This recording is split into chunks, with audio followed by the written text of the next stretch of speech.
Now for a very special encounter with dolphins at the Great Lakes, north of Sydney.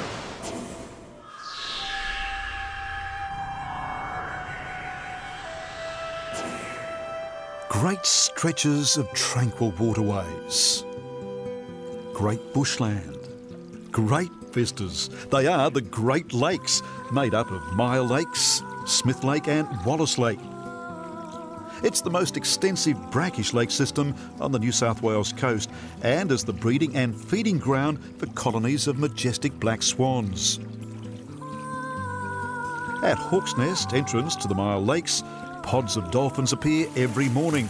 They're very active, part of a mating ritual, as I discover up close in a kayak with guide Larry Toffler.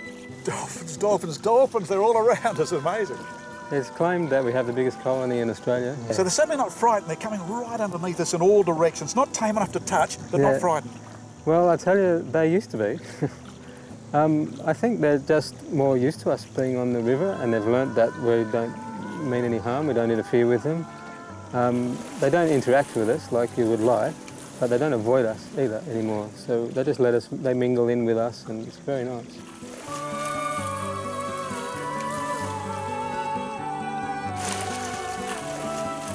Paddling on with Larry, we encounter large numbers of pelicans and hundreds of soldier crabs.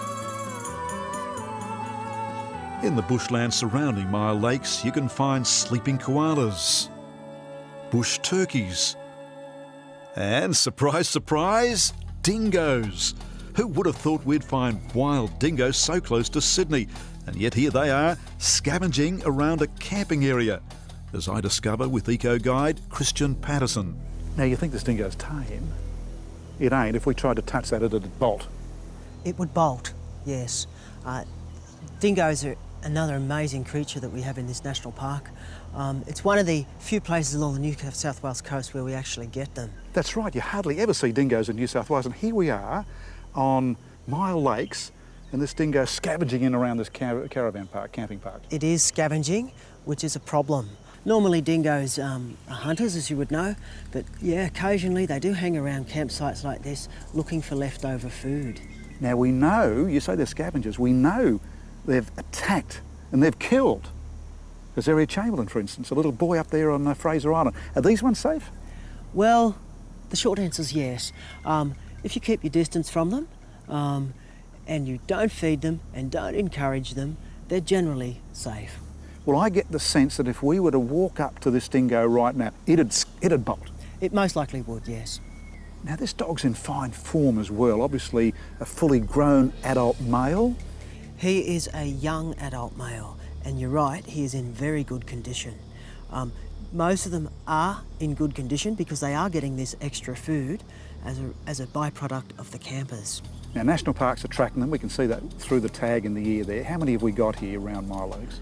We've probably got, in the Mile Lakes National Park, around 50. That would be my guess.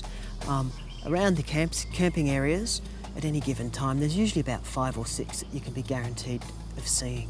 We're about as close as we can get, but if you do have small children, don't take them near dingoes. I'm not saying that they're dangerous, but it's better to be on the cautious side with all wildlife. And as you said earlier, there have been a few accidents, or tragedies in fact, in other parts of the country.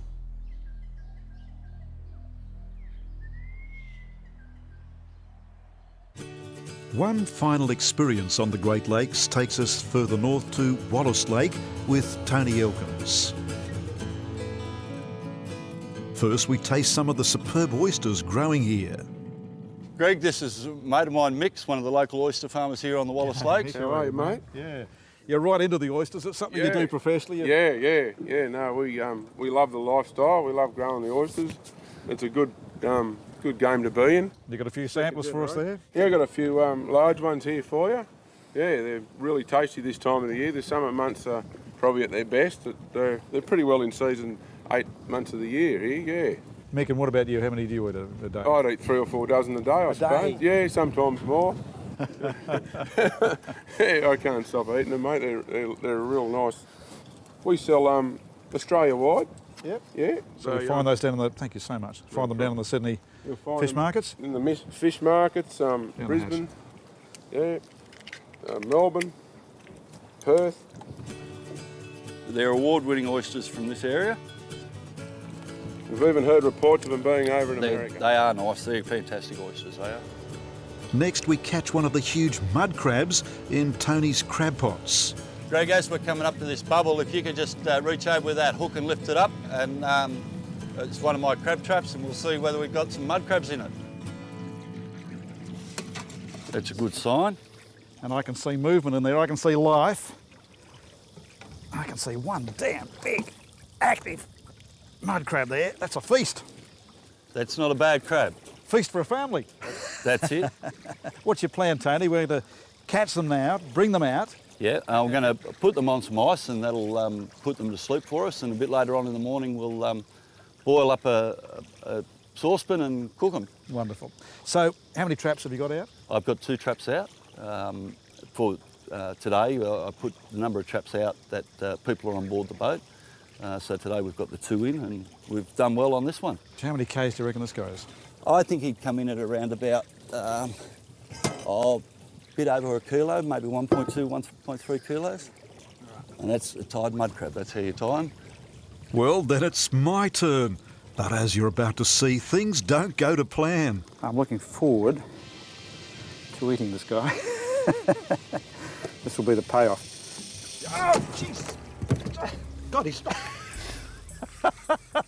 He got me. He's trying to get... It actually, he nipped right down. I could feel his claw graze the size of my toe there, and he actually gripped onto the little booty there. So if he'd grabbed the toe, I might be wincing. Yes. Into the ice bucket goes Tony's catch. And off again, down Wallace Lake we head with our booty on board. To cap it all off, we feast on the crabs at the Great Lakes Winery. Thanks for coming up, Tone. Good effort, mate. Yeah, it's been a lovely run up through the lake. Where's that claw that nipped me this morning? The claw that nipped you this morning is this one that's still just here. Okay. So it's just as well it was this one rather than this one.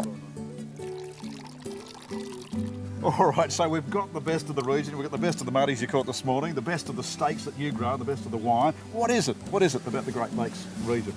Just a great environment. Very clean, good living, just a wonderful area and good people. Good people, great people, plenty of sunshine. Cheers, cheers. Good health. Thanks, gentlemen. No worries. And that is this episode of Travelers. I'm Greg Grainger. Happy travels!